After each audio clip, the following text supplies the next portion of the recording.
Hello, welcome to Shifted Stories, and now let's get started.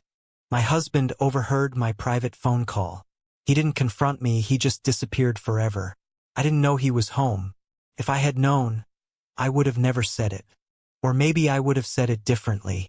Softer, kinder, less honest. But the words came out the way they truly felt. Raw, ugly, and impossible to take back. I don't think I ever really loved him. The sentence hung in the air like smoke. I was in the kitchen, phone pressed to my ear, packing barefoot across the tile while talking to my sister. We had been discussing my marriage or what was left of it. 10 years together, and lately it felt like we were just two polite strangers sharing a house. He's a good man, my sister said, reliable, loyal. I know, I replied. That's the problem. I don't feel anything anymore. I don't even miss him when he's gone. I sighed, rubbing my temple. Sometimes I think I married him because he was safe, not because I loved him. Silence filled the line. Then my sister asked quietly, "Does he know you feel that way?" "No," I said quickly, "and he never will." At that exact moment, I heard something behind me.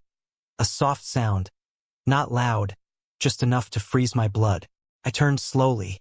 David was standing in the doorway, still pale, eyes fixed on me like I was someone he had never seen before. My heart stopped. David. He didn't shout. He didn't interrupt. He didn't even look angry. He just looked broken. The kind of broken you can't repair because the damage happened all at once. "I just got home," he said quietly. His voice was calm, too calm. "I didn't know," I stammered. "I was just venting." He gave a small nod, like he wasn't really listening anymore. "That's okay," he said. Those two words terrified me more than yelling ever could. "David, please, it's not what it sounded like." "What did it sound like?" he asked gently. I opened my mouth, but nothing came out. Because the truth was, it sounded exactly like what it was. He looked around the kitchen slowly, as if memorizing it. The magnets on the fridge, the chips on the table. On the counter, the life we had built piece by piece. Then he said something I will never forget. "Thank you for being honest." Tears filled my eyes instantly. "I didn't mean for you to hear that." "But you meant it," he replied. I stepped toward him, panic rising in my chest. "No, I mean I was confused. I was upset. I didn't mean I never loved you." He raised a hand gently, not to push me away, just to stop the words. "Please don't fix it," he said.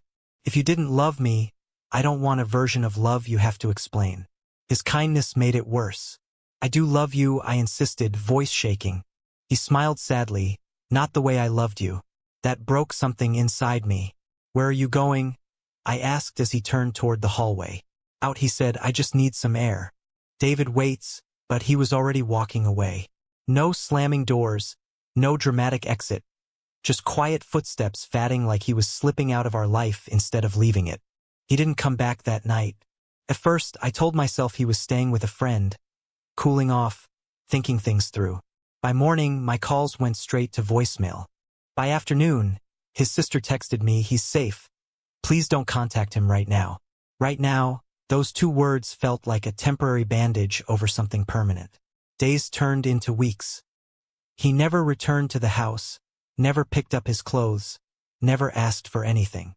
It was like he had erased himself from the space we once shared. I found out later he had taken a job in another state. Something he had been offered months before but turned down because he didn't want to leave me. Now there was nothing keeping him. The hardest part was in the silence. It was the memories. The way he used to make coffee exactly how I liked it without asking. The way he remembered small details about my day. The way he always chose my side even when I was wrong. Safe, I had called him. I didn't realize safe meant steady, constant, rare. One evening, while cleaning the bedroom, I found a small notebook tucked in his drawer. Inside were plans, vacation ideas, a list titled "Things to Do Together This Year." My chest tightened as I read. A learn to dance, a recreate our first date, a surprise her with a weekend trip, a fix things before it's too late. At the bottom, in smaller handwriting, "Don't lose her." I sank to the floor, sobbing so hard I couldn't breathe. He hadn't been distant because he stopped caring. He had been trying. Months later, divorce papers arrived by mail. No note, no message, just a clean, efficient end to a messy emotional story.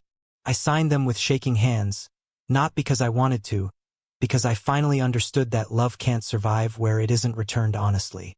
Sometimes people think the most terrifying words are "I hate you" or "I'm leaving." They're not.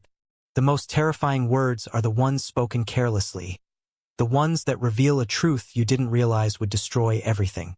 I didn't scream. I didn't cheat. I didn't betray him in the ways people expect. I just told the truth at the wrong time to the wrong person. And that was enough. David didn't live because he was weak. He left because he finally believed me. And the worst part, what do you think? Please comment your thought below and subscribe for more interesting stories.